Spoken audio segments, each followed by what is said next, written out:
All right, call the meeting to order. I'll move to the first item, which is the roll call. Mr. Serrano.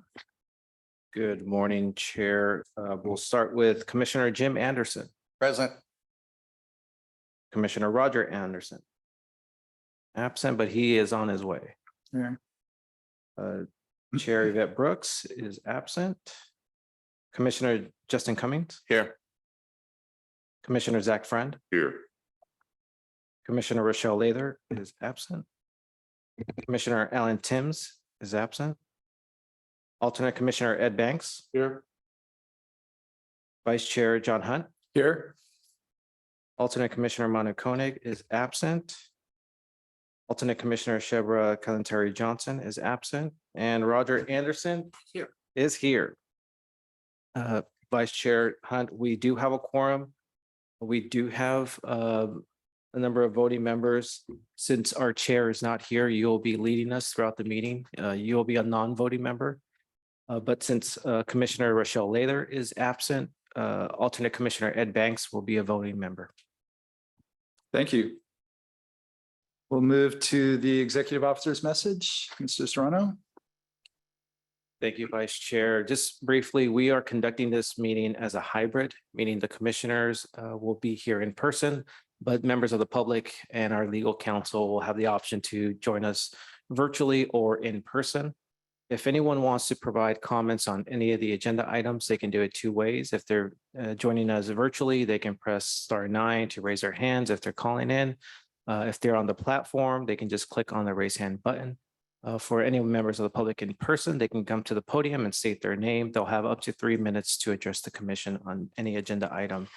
And since we're back to in-person meetings, Vice Chair Hunt, there is no need for a roll call vote on any actions by the commission. It can just be a voice vote unless you determine you want to have a roll call vote. And with that, that summarizes the hybrid meeting process. Thank you. Do you have anything else to report? Thank you. We'll move on to the adoption of the minutes from the May meeting. Does anyone have any comments or questions regarding the minutes?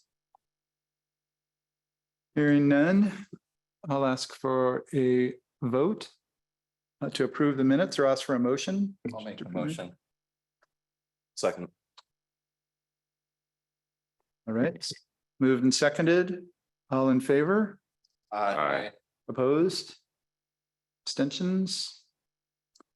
Motion passes. It's our opportunity for oral communications from the public. Do you see anything online, Mr. Serrano? We do have a hand raised, so I'm going to ask the member of public to unmute themselves.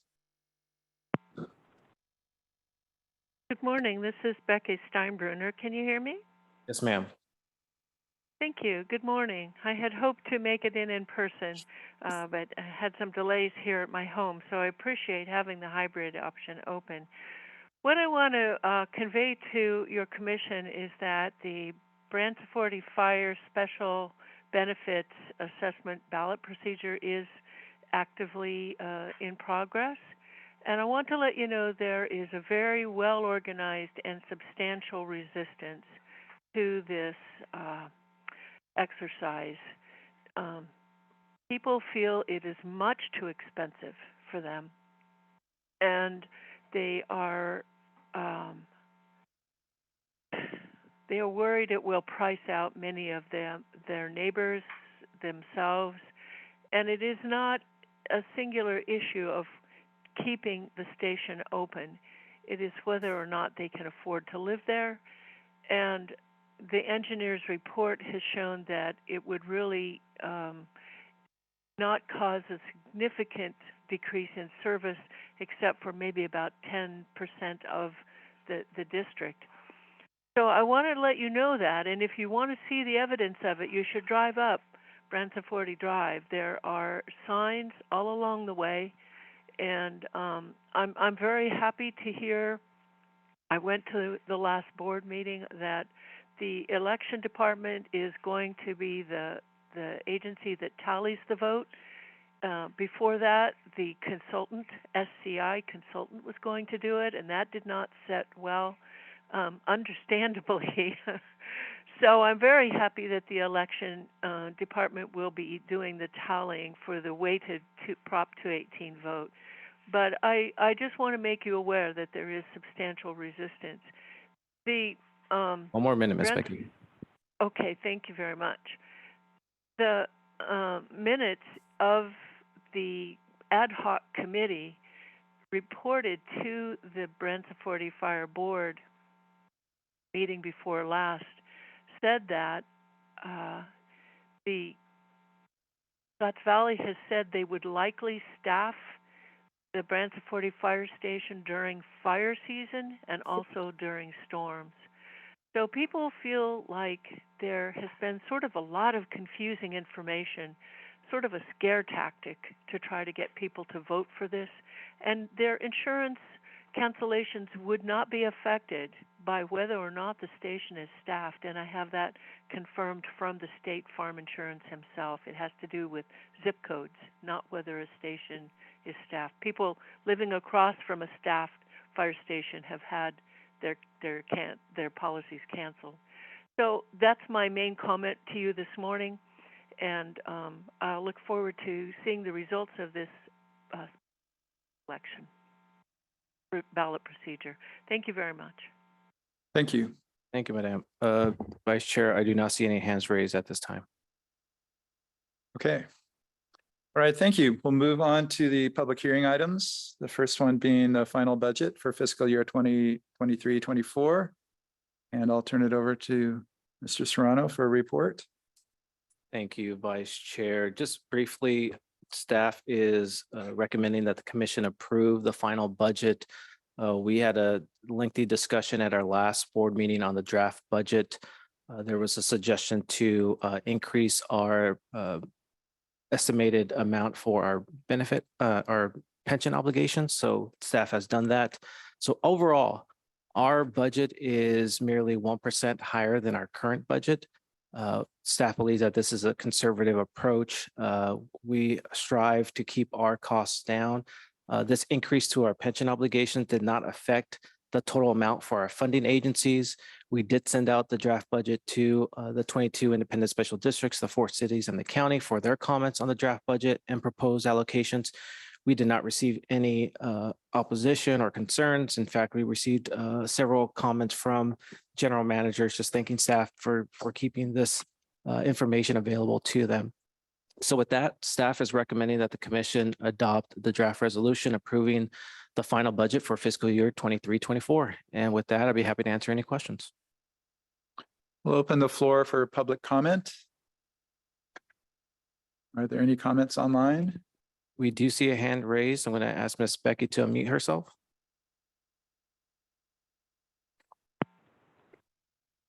Thank you. Becky Steinbruner, can you hear me? Yes, ma'am. Thank you. I want to also applaud you for keeping costs down. It is the graph on page 2 of the 3-page staff report is very telling, and I appreciate your good work. But I'm happy that you have brought on Mr. Estrada to help you. Very capable, and I appreciate your good work.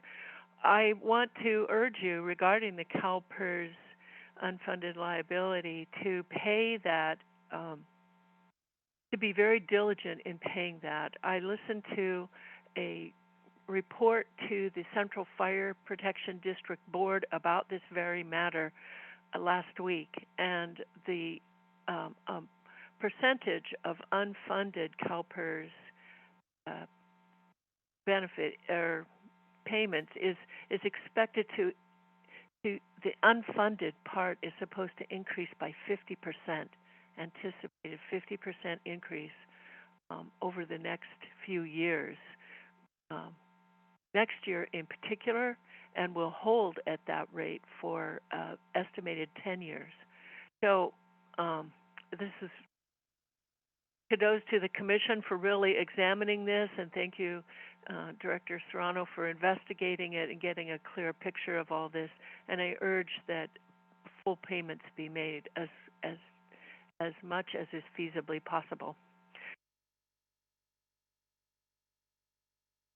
Thank you, Ms. Becky. Any Vice other Chair, comments? no other comments are being shown right now. I'll move the recommended actions. All in favor? Aye. Opposed? Motion passes. Okay, move on to the service and sphere review for County Service Area 53. Mr. Serrano, do you have a report? Yes, and I'll keep it brief. Good morning again, commissioners. CSA 53 was formed back in 1992. It originally just covered 70 square miles. So it was from Aptos down south to Watsonville, providing services. And then it was extended to include the entire county back in 2005.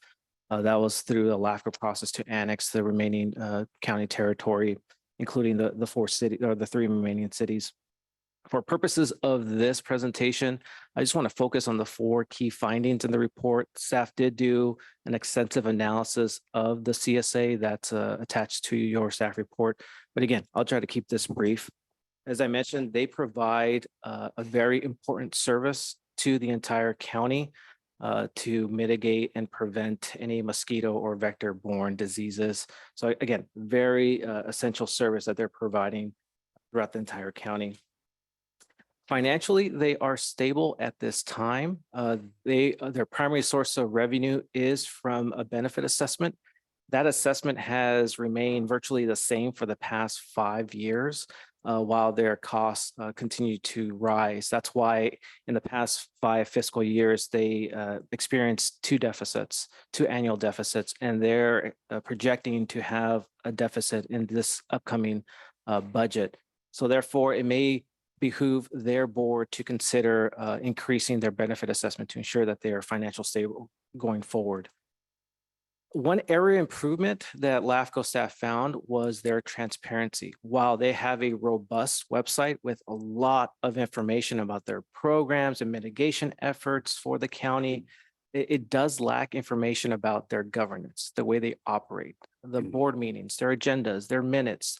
That information is missing. So staff is recommending that the CSA provide more information when it comes to their governance. But again, they do have a very robust website. It's just we're recommending more information about their operations and management. And finally, their sphere boundary. It is coterminous with their jurisdictional boundary, meaning it is covering the entire county. Staff is recommending no change, so we want to reaffirm that sphere of influence.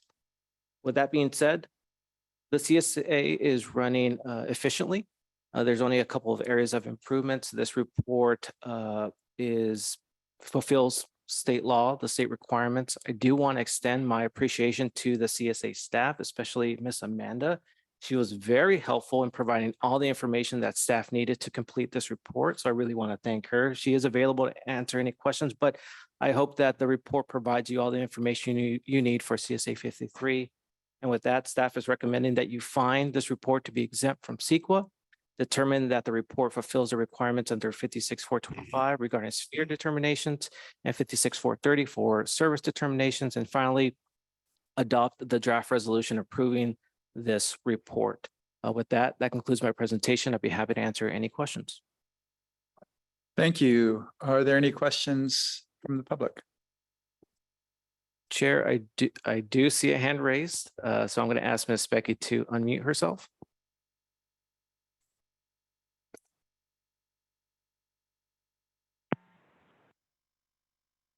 Good morning again. This is Becky Steinbrunner. Can you hear me?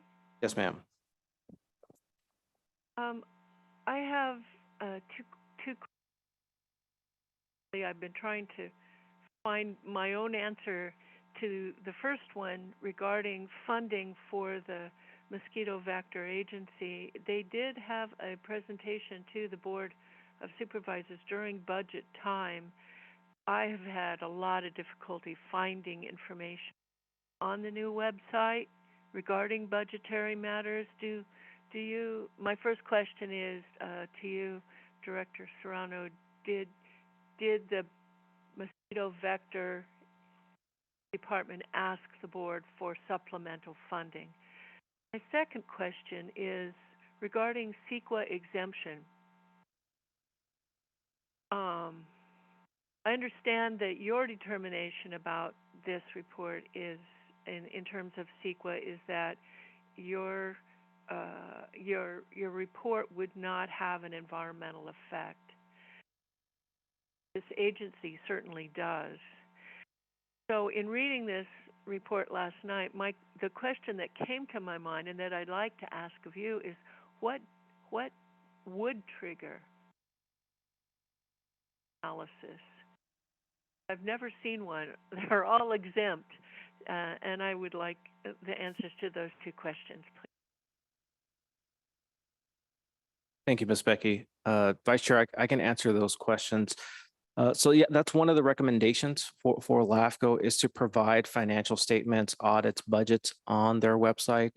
That information is provided in the county's overall budget documents, but you have to kind of find your way and navigate through those financial statements to find the information in regards to CSA 53. So it may benefit the residents to have a little bit more accessibility on their website. And in my understanding that CSA 53 staff is working on providing such information on their website.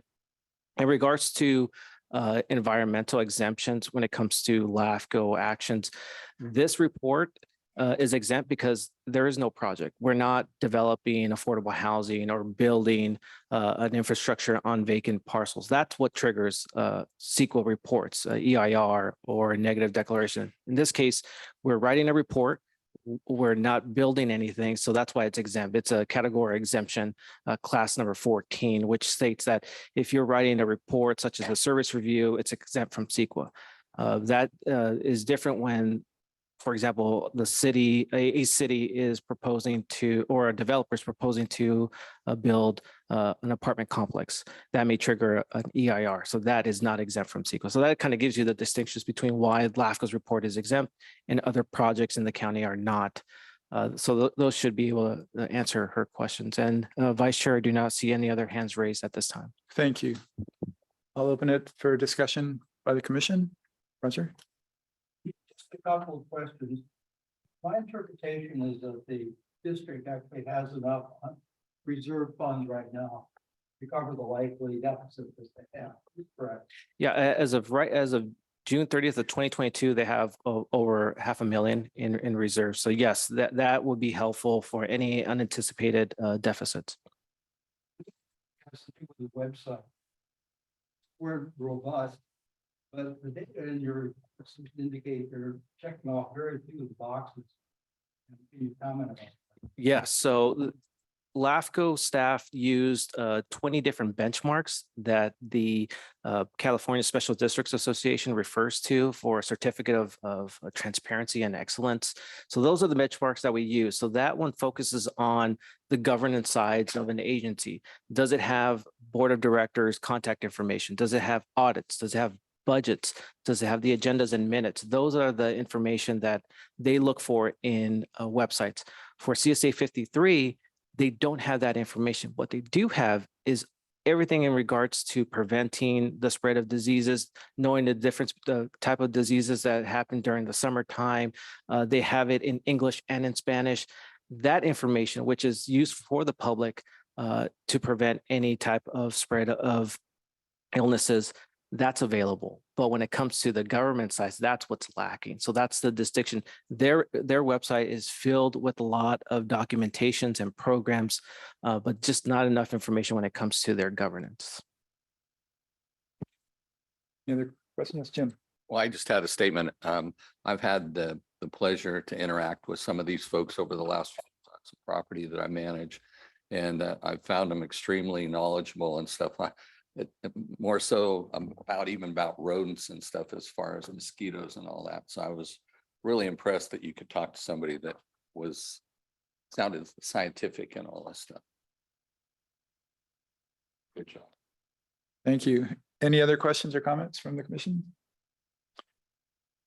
Vice Chair, we do have a request to address the commission. Thank you.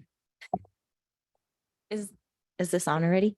Oh, I just have one comment about the governance transparency on our website. CSA 53 does fall under Santa Cruz County governance. We're a dependent special district. So for now, a lot of that information can be found in the general county labyrinth of different websites. But it is something we want to work on, especially after this report.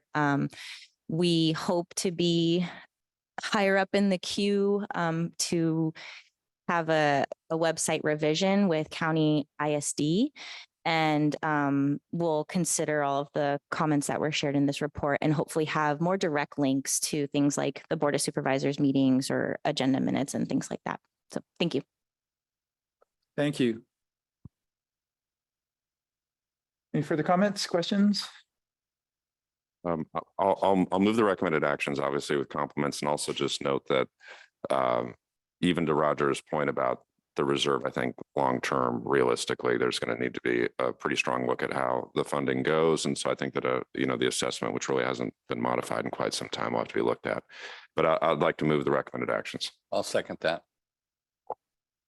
It's been moved and seconded. All in favor? Aye. Opposed? Motion passes. Thank you. Thank you very much.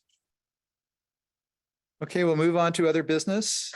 And the first is Scotts Valley Water District sphere annexation. Do we have a staff report? Thank you, Vice Chair. Very briefly, staff. Perfect, thank you. Staff conducted a protest period for this annexation involving multiple parcels. That protest period ended on June 2nd. LAFCO staff did host a protest hearing to allow the affected residents the final opportunity to submit petitions. At the end of the day, out of the 184 landowners and 275 registered voters, we received 2 petitions. One was valid, one was invalid. The valid one was from a landowner. It was submitted by the same person. So they submitted a landowner petition and registered voter petition. The landowner petition was valid, but they were not a registered voter. Therefore, their second petition was invalid. But that just shows you the extent to the notifications and informing the residents about the benefits of this annexation and the lack of opposition. So staff is very happy with the outcome, and we are recommending that the commission adopt this draft resolution, certifying the protest proceeding results. Once this is approved, the next step is for LAFCO staff to record the certificate of completion, meaning the date of recordation will be the effective date that these parcels are officially part of the water district. And at that point, residents will have the option to connect now or in the future whenever they desire. And with that, that concludes my presentation. I'd be happy to answer any questions. Do we have any comments from the public? Yes, we do see one hand raised. We're going to ask Ms. Beckett to unmute herself. Thank you. Becky Steinbrunner, can you hear me? Yes, ma'am. Thank you. So then, sort of following up on my last question regarding CEQA, was there a CEQA analysis done for this particular procedure, this annexation? And I would just like an answer to the question. I'm not able to right now go back and look to see that determination for that, but I would appreciate an answer to my question. Yes, Ms. Becky. So this LAFCO staff did do a notice of exemption because this is also exempt because this annexation does not impact the environment. Now, if in the future one or several parcels want to connect to the water district, then that would require an actual environmental review because then they would be actually constructing something that would trigger CEQA analysis. In this case, this annexation does not affect or do any type of development, so therefore it's exempt. Thank you, Mr. Serrano. Do you see any other public comments? Vice Chair, we do not see any other hands raised. Any questions or comments from commissioners? I'll entertain a motion on the item. I'll move adoption of the resolution. I'll second it. Thank you. All in favor? Aye. Aye. Opposed? Thank you. Move on to the special district risk management election process. Mr. Toronto, do you have a report? Just briefly, Vice Chair, any member of SDRMA received a ballot to appoint or vote for new board members on their board of directors. Staff is, out of all the candidates, the only one that staff has any type of relationship was with Aquanetta Warren. She's from Monterey County. She's on the LAFCO board. She's also on Cal LAFCO's board of directors. So staff is suggesting if the board would like to take, if the commission would like to take action on voting, Aquanetta Warren would be a great candidate. But I'll defer to the commission if you want to vote for anyone else. But that would be a great vote, at least one. I think in total, we can vote up to 3 3 out of the 4. out of the 4, Okay. correct? Okay. So with that, staff is recommending that the commission adopt the draft resolution with identifying any candidates they would like to vote for. And that concludes my presentation. Thank you. Do you see any public comments? We do not see any hands raised at this time. Thank you. Roger? Now, I support Victor Ryan's. I also support the first nominee list. But between the other two, I'm not sure. For some reason, she's not currently on the board. She would be the new appointment to the board. Correct. She's one of the few that is not an incumbent. For some reason, I thought she was from like Southern California or something. I saw San Bernardino. She's the. Oh, mayor I'm of sorry. I Fortuna. said Monterey. Yes, San Bernardino LAFCO. Okay. Okay. Well, my comment would be in reading the selections. The three of the 4 are all real Northern California.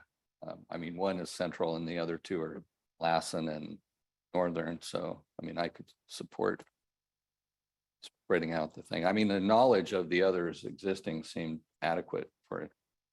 But I don't know, just something about the fact that I know we try to more verse, I guess, in the Yeah. area at least geographic. That's a great point. Roger, can I clarify that you're recommending a vote for Bob Swan? Is that, okay.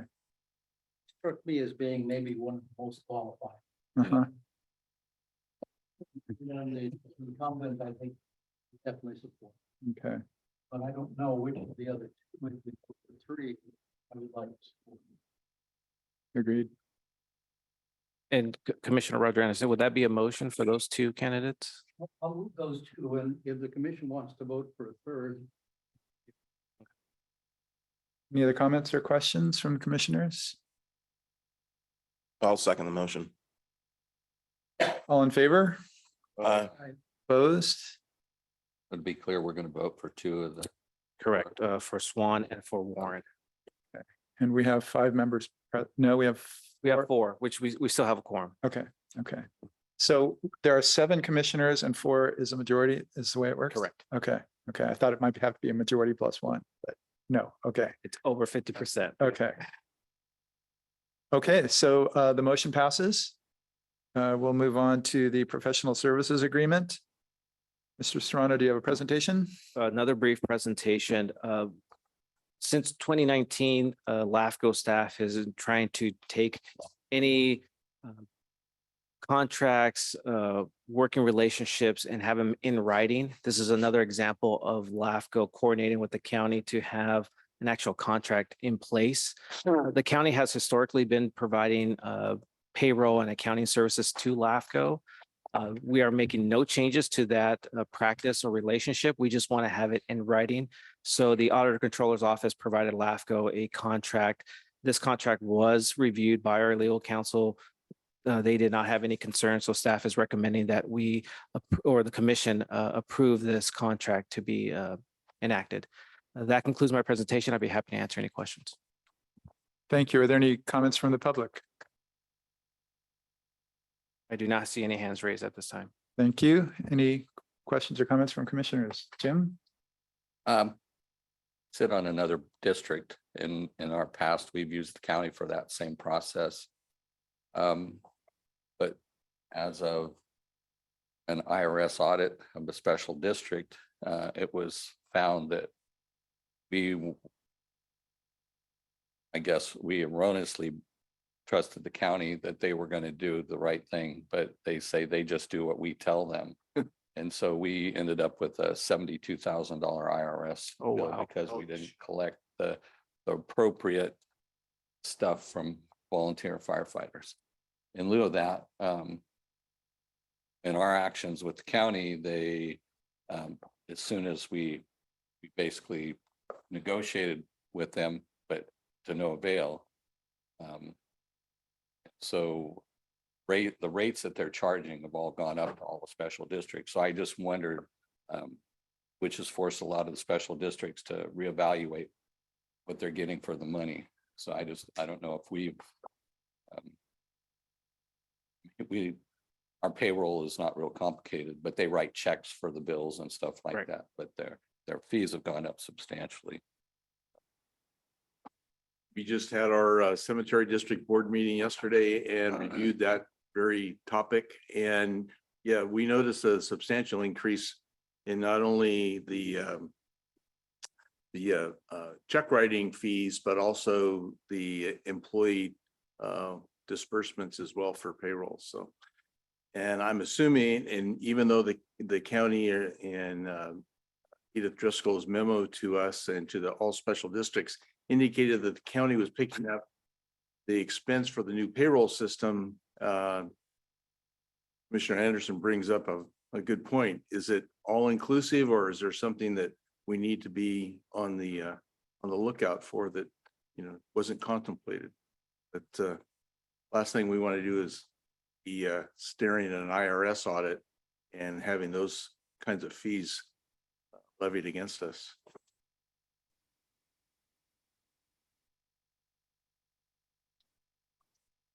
Roger? Yeah, just a couple of things.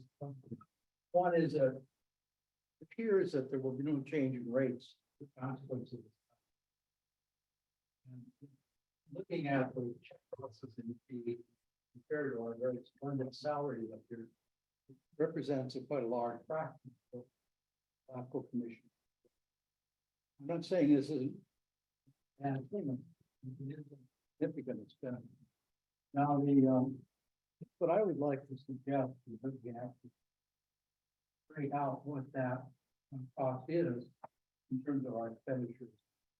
And the fact that it's already just basically a repeat of past practice indicates me that I will definitely vote on it. But at the same time, I think it'd be nice to know a little bit about overall overhead. Sure. Of the fine. Sure. One more.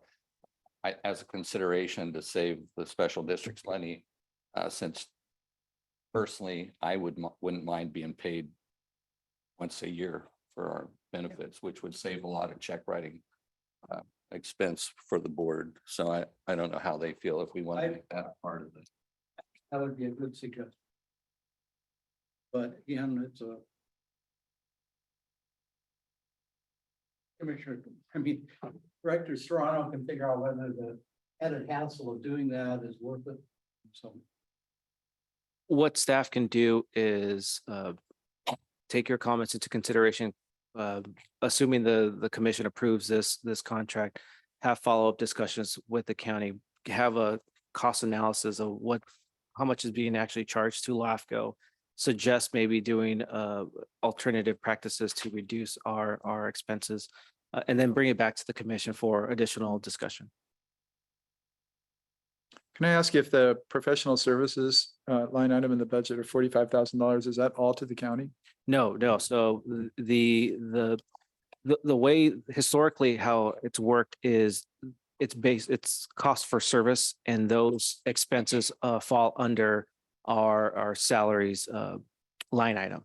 So it's all captured in our budgetary line item already. But I think Commissioner Roger Anderson brings a good point of maybe kind of calling it out so we know exactly how much is being charged. We do have those numbers. We just don't provide them or identify them in our budget, but it would fall under our salaries expenses. Professional services, those are for our outside consultants. Right. Okay.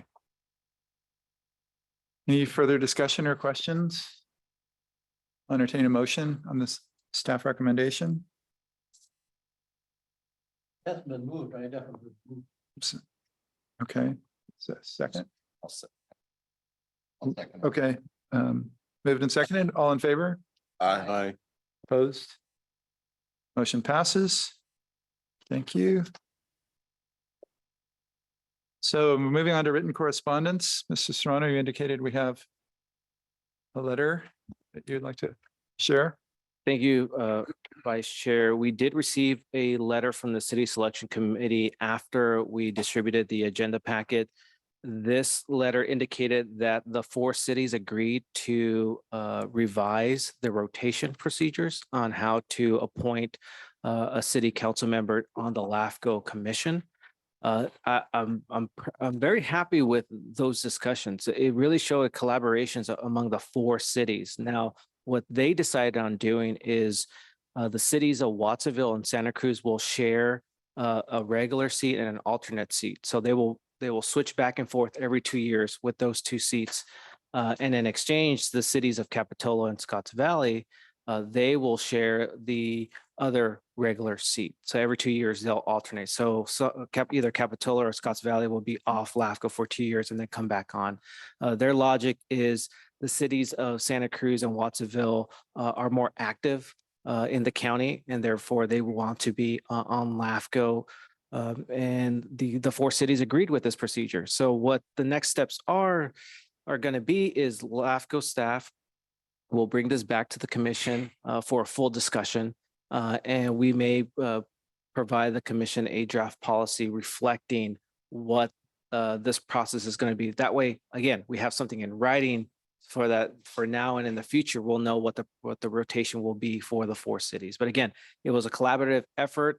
If Commissioner Brooks was here, I would extend my appreciation for her help on kind of navigating those discussions. And it was an outcome at the City Selection Committee where it was very non-controversial. There was hardly any discussion. The committee board members said, all those in favor, everyone said yes. And that was it. So that kind of just showed you the collaboration that happened these last couple of months. Vice Chair, this is the informational item, so no action is required, but I'm happy to answer any questions. So this will probably come to us on the September agenda. Correct. The August agenda is pretty full right now, so we'll bring this back most likely in September. Any questions, comments? Okay, Vice Chair, this is an informational item, but we do have a member of the public requesting to speak. So we're going to ask Miss Becky to unmute herself. Thank you. This is Becky Steinbrunner. Can you hear me? Yes, ma'am. I appreciate this this new method of making sure there's fair and rotation among all the cities in an organized and predictable way. What still bothers me about this city selection committee is that it has violated for decades the Brown Act by not noticing their meetings, by holding them in restaurants. And now this morning, in looking for the results of their meeting when they might have decided this, there's nothing on the County of Santa Cruz website about when they met. When I click on the first item that comes up when I do a topic research on the county's website, selection of city election committee, the results is a message that said the requested document could not be retrieved. Either you do not have permission or the document has been deleted. Go back to the page you were on. So I want this committee's work to be made public. While I think this suggestion that they have presented to LAFCO is a good one, I want it publicly discussed, and I'm looking forward to when that comes back to the LAFCO, and hope that Director Serrano, you ensure that all of this has been done with proper public notice and in compliance with the Brown Act. Thank you, Ms. Becky. Thank you. Vice Chair, there's no other requests to address the commission. Okay, thank you. Let's move on to press articles. Mr. Serrano, do you have a staff presentation? I don't have a staff presentation. This is just a regular agenda item. We provide any articles that may be of interest to the commission, but no action is required. Do we have any comments from the public? We do have a hand raised. Ms. Becky, you've been asked to be unmuted.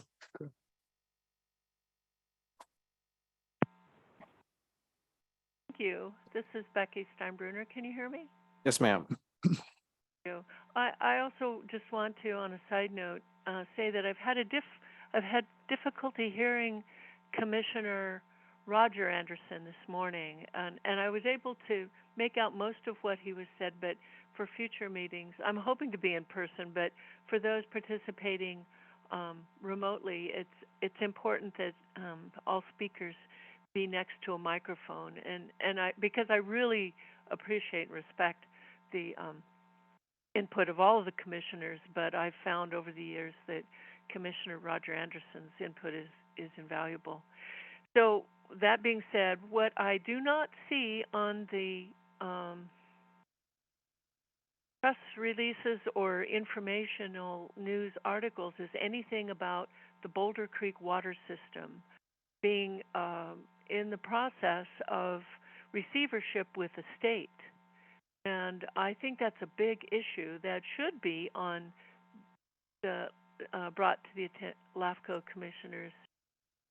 I'm sure you're well aware of it already, but it should, for the record, I think, be included because it is a very significant problem, an environmental problem, and is adversely affecting the EZU fire rebuilds. There are a couple of homes that were permitted, and because they are not able to get back hooked on to the non-functional sanitation side of the Boulder Creek water sewage system, they cannot get a final for their home.